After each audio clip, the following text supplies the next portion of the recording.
better, faster, easier to deploy, cloud native. We're putting more resources into that. We know that's important to our services business. It's important for our customers. And then I believe in what we're calling the validation market. We just had a 2-decade run on let's do vulnerability assessments and let's patch, scan, patch, scan, patch, scan, patch. I believe what's more valuable is a live fire drill. We call it validation, where you run real attacks, simulate those attacks with real malware, and get unvarnished truth. Can this financial group or can this cyber espionage group or campaign, does it work against your company, yes or no? So we shoot real bullets. We look at your security apparatus and we say, here's what you stopped, here's what you detected but didn't stop, and here's how to reorchestrate and re-instrument the security posture. So we're calling that mandiant validation. We have all the frontline knowledge to populate it with real attacks, real malware, and it is a hell of a lot more informative than a 4-dimensional, pie chart that shows how compliant people are. It stands up in the boardroom. Does this attack work, yes or no? Can someone from outside our network hack and get to an industrial control system or get to a business system or a financial system? So you're going to see us, that was the Veritin purchase we did last year. We're putting all of our intel into that. We're fusing that together, and we want to have a managed validation plan. So instead of scan, patch, it's attack and then fine-tune your security apparatus to defend against the threats, regardless of what technology you have, regardless of endpoint, network, or email security products that you have. So those two things are growth areas for us. Our services is growing nicely, and our managed defense, we like the businesses that we're in there. But I think those are the two that I emphasize most going in this year, endpoint and the validation. I'm surprised on endpoint, Kevin, in that it's a tough business, and as you said, there's some some attrition along the way. Maybe not all the competitors are moving with the market, and CrowdStrike certainly doing well. I think Carbon Black, frankly, underneath the covers of VMware, is doing pretty well. It's a tough business, and I'm just wondering how you think you compete against those two vendors in particular. CrowdStrike gets most of the notoriety as you look longer term, given that it's been a very tough business for years and years and years. Yeah, well, we've been in it since 2005, so it's not something that's new to us. People don't think FireEye and think endpoint. We just backed into it from a different standpoint. Some folks said, let's be EPP or endpoint protection. That's fine. We have forensics capabilities that nobody else has. We recognize forensics is a smaller market, but we actually did the hard stuff on the endpoint first. We're one of the only endpoints that can actually go through all of your deleted files and try to recover them at scale. And that becomes very important when we do deep dive investigations. So I like to say our endpoint's the endpoint that backstops everybody else's when they inevitably fail at detecting an attack. We have the investigative endpoint, and we're backing into the endpoint protection space over the last few years. So we had Windows covered. Now we have Mac covered. We'll get to Linux. But we have unique capabilities in our endpoint for what our forensics and investigative capabilities are that nobody else has. So we've been innovating on the endpoint for well over a decade. It's not new to us exactly what to build, and we're not going to shy away from other competitors. How quickly has it been going, Kevin, or how quickly do you think it can grow over the next 2 years, endpoint? The cloud endpoint, I'd let Frank comment on that. I think that's exactly what it was. Yeah, the last 2 quarters have been over 100% year-over-year growth in the cloud endpoint solution. So we continue to see a huge opportunity there. I think, where we compete really well is where the companies have a lot of in-house security expertise, because the endpoint that we built was built for a security expert. And so, where we don't compete as well today is in the channel and in kind of the medium-sized companies where they don't have as much in-house security talent and are looking for an easier to use, easier user interface. But those are things that we're working on right now to make us more competitive in that area of the market. But large enterprises, government, because of our EDR capabilities that are really second to none. And we know this, it's validated every day when, the vast majority of our service engagements, even if they have another endpoint, the customer has another endpoint in play, they typically still deploy FireEye's endpoint because of the capabilities that other endpoints don't have. Yeah. No, we've certainly seen that. Okay. Maybe we'll transition to email if we could. You guys compete against Mimecast and Proofpoint, and also by definition, Microsoft. How have you seen the competitive landscape there? Obviously, I think Mimecast is struggling a little bit more. Microsoft is also, in my opinion, getting people to move up to E5 bundle and use that security package because you get Teams in that category. And so maybe you're getting email for free, quote unquote. But how are you guys seeing the landscape there on the email side? And what do you think your opportunities are as you look forward? Yeah, I'll start that off and then punt it over to Frank. But right now we have yet to find a single technology that stops all spear phishing. I like the learning system that we've got, and even though we have gateway capabilities, we also recognize Microsoft's going to be very large in the email business. It's we use O365. That's what a lot of enterprises are going to. But for the security conscious enterprises that want to backstop, and by the way, if I were a CISO, I'd have at least 2 different solutions guarding our email stores because you just need it. On any given day, one saves you the bacon. And we're updating ours every day, every hour, even more frequently than that, from the front lines, and people like that. So over time, I think we're going to be, we got to make sure we can bolt on to the cloud-based email providers. We do have our own cloud-based email gateway, and I think we'll always be highly competitive, if not the best, when it comes to detection efficacy. Yeah. I'll add to that. Please go ahead, Frank. Even we do compete with folks like Proofpoint, we also sit behind them in hundreds of customers where we actually, are obviously detecting stuff that they're not. And so, it is for the large enterprises, security conscious customers, our email service is still pretty key, even if they do have a different email secure gateway. Kevin or Frank, who do you partner more with, or who do you sit behind more with, I should say? Microsoft, Mimecast, or Proofpoint? I would think by definition it's probably Microsoft, just because they have a larger base that they're working for on that E5 bundle. But who do you sit behind more? I think it's really just based on market share. I mean, ultimately, we sit behind, where most of the gateways are. So, I think you're probably right. And I would say Proofpoint's got to be up there as well. Okay.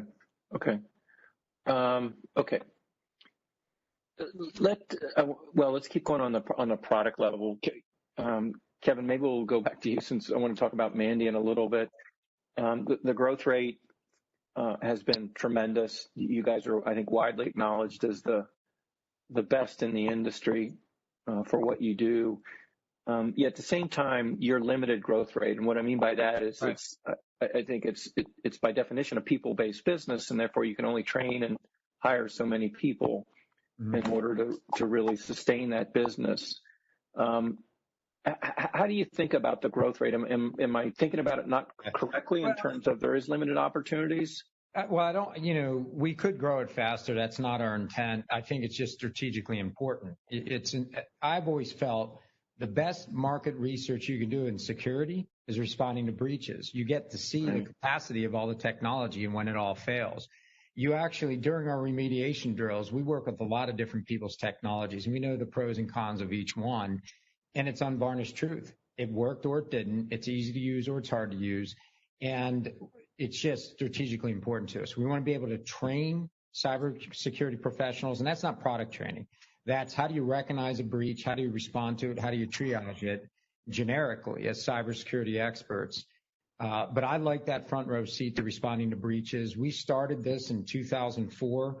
It was a wildly unpopular premise in 2004 to say security breaches are inevitable.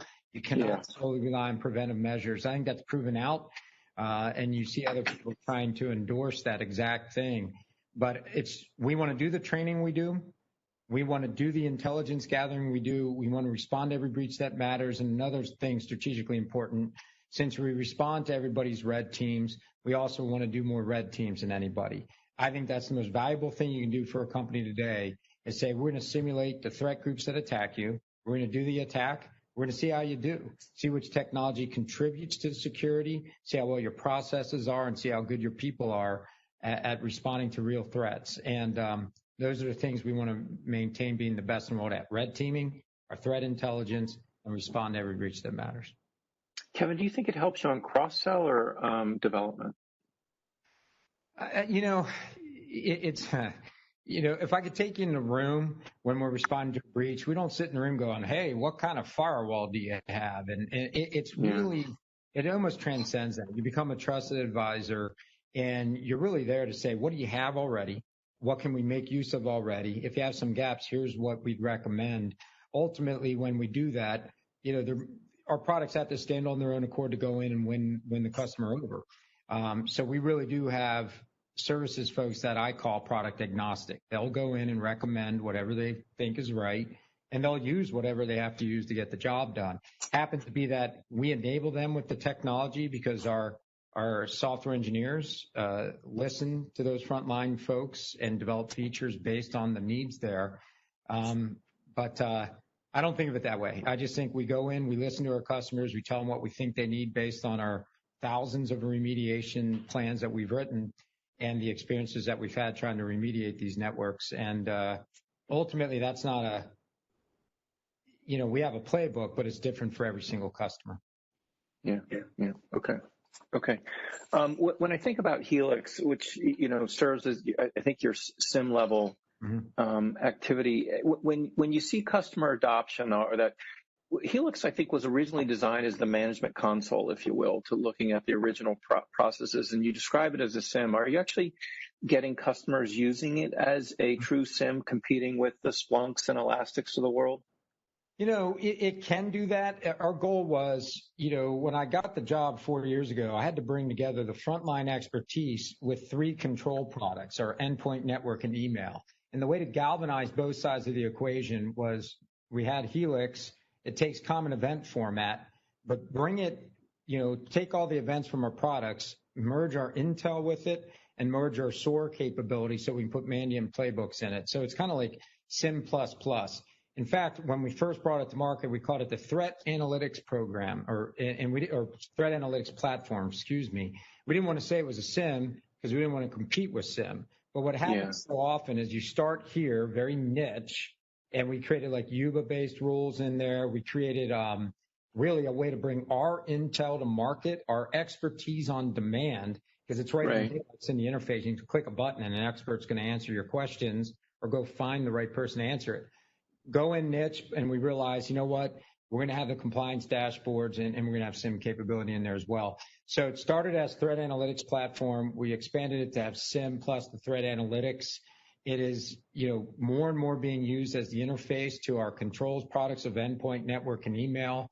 And we're building a lot of cloud-based detection capability that was in our appliances to kind of backstop Helix so it can work with other endpoints and other network security tools besides just our own. So we got a lot of work to do there, but it was the perfect juncture of frontline expertise and control products, put that in the middle and bridge. And it also would bridge our network product to our endpoint because it's invisible right now. Our network and endpoint work together and our customers can't see it. So we have to create a common dashboard so they can see how they're interacting. And so always more to do there. But you can think of Helix as it's got SIM capabilities, and that's just an added bonus, as it's a great interface into the FireEye experience with your network or email or endpoint. Right. Okay. Maybe one more, and I want to go back just on the networking business or the firewall part of the business. It's a tough market. Product growth has slowed down a good bit for all the vendors in what would be late 19. Palo Alto, was doing much more poorly. Fortinet was doing actually reasonably well. Checkpoint slowed down. Recently, the business is actually doing a little bit better. I'm sure you looked at Palo Alto's numbers. The loss of product revenues is now turned to basically break even, and that's how they see it for the rest of the year.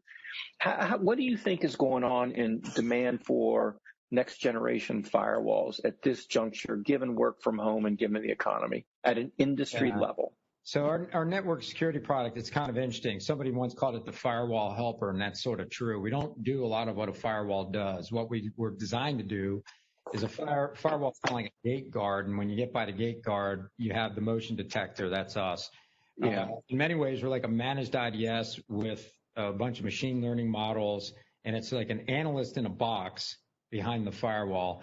Hard to place it in a market because it's not firewall, and it's more like network security monitoring with the ability to stop bad attacks. But as a general trend, people are going cloud, people are going software. That's simple. Yeah. And COVID accelerated the idea that, hey, we don't need to protect things within these four walls anymore. We got to figure out software-defined networking. And what I like about our network security product is in reality, it doesn't need to be a network security product. It's a brain. It knows how to look at network security data from anybody's products and adjudicate, is this good or bad? So we're actually pulling all the IP out and calling it detection on demand, an API-based capability where we can do a lot of analytics and automation behind really anybody's products and find, is that a bad file? Yes or no, without signatures, without worrying about static indicators, because our software can learn, it can think, and it can find bad stuff. And it's been able to do that for years. We just happened to take our IP back in 2008, 2009 and jam it into a network appliance. We've pulled it out. We're going to put it in other places. Got it. That makes sense. Okay, Kevin, let me, or Frank, let me bring you back into the conversation a bit. You know, when we talk to investors about FireEye, it's the context usually ends up is when does it get better? Because you have a lot of interesting stuff going on, and you're granted in what I consider to be a business model transition right now. And so investors are usually trying to find that inflection point. Your revenues have actually been pretty good in the last few quarters. Billings less so, right? And you're in a different journey. So how do you describe to investors, when does billings growth get less bad, if you will? And when do we see some inflection point, and what are the catalysts for making that happen? Yeah, the things I would focus on, keep in mind that, billings has a lot of noise from contract duration in it.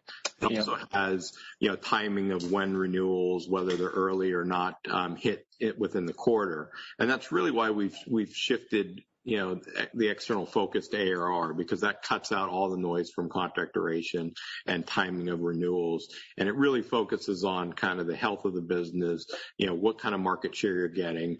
And that's why I think we feel really good about where we're at today, because we believe we did hit that inflection point. If you look at last quarter, ARR in the high growth area of platform, cloud subscription, and managed service exceeded the product and related subscription and support ARR. We also, if you're grounded on billings and you have to look at billings, 61% of our billings last quarter was in the higher growth areas of platform, cloud subscription, managed services, and services. So that inflection point, things happen. And I think you're seeing it in the overall financial results from a leverage perspective. We hit double-digit operating margin for the first time last quarter. So I think we're in a spot where we're now seeing the benefit of the greater portion of our business being the high growth areas. And I think you'll just continue to see that as we move forward. And so, if you're focused on ARR, I think, the results would be impressive as we continue to move forward, because the portion of our business that is more mature just continues to be less of the overall business. If we look at just pure appliance billings, that was less than 10% of our overall billings last quarter. Right. If I take on either ARR billings, and I know many companies want to move off of billings, and I think ARR candidly probably is a better metric for many companies, including your own. But you usually have in business model transitions, you have a good or bad portion, and some's declining, some's growing. For your particular opportunity set, do you see the current trends associated with either ARR billings, but maybe we'll stick with ARR, as being more of a steady state and the mix just changes so your growth accelerates? Or do you see opportunities for less deceleration or more acceleration on the individual pieces? Yeah, I think as we look at the two components, we feel like the product and related has stabilized. It was down to -2% sequentially. If you look at the cloud subscription and the platform and managed services category, we expect that will continue to be above market growth rates. And so, as that mix continues to shift, the overall growth in ARR should go up. Okay. Yeah. Well, I think that'll be interesting, which does lead me to one of my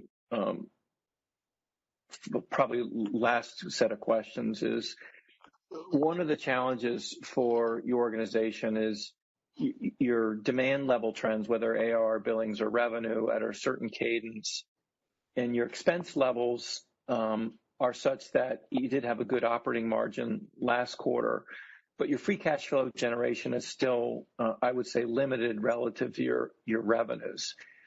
And so I think that has an impact on valuation for your stock. The more, if your free cash flow generation moves up higher, it has an opportunity, I think, to push the shares higher as well. But what needs to happen in order for, you think, your free cash flow generation to improve? Yeah, I think it's improving now, and I think it will continue to improve. I think 2021 will be a pretty significant step forward from a free cash flow perspective. I think we're growing revenues faster than we expect to grow expenses, and with the kind of the transformation work that we did earlier in 2020, that's going to set us up for a pretty good expense base going into next year. And so, as we look forward, we believe cash flow will be a more appealing and better reported metric, each quarter going forward. And help me understand what you mean by a better base on the expense side. That's really what I was getting at, because you went through restructurings, 3 years ago, and so I would assume it's, there's no cost takeouts here that you're going to do. I think you're talking about more just limiting expense growth relative to your AR revenue growth. It's really twofold. In the first and second quarter of 2020, we did some pretty significant cost reductions on the more mature areas of the business. Now, we did that for two reasons. One was to reduce overall expense base, but more important was to invest more significantly in the higher growth areas. So, it was more of a reallocation of resources, but overall spend did go down. Yeah. But when you say next year expense will be lined, do you mean expenses will be, tell me what you're thinking about when it sounds like you can get some operating leverage out of the business. I assume it's just more limited expense growth relative to what you think the revenues will do.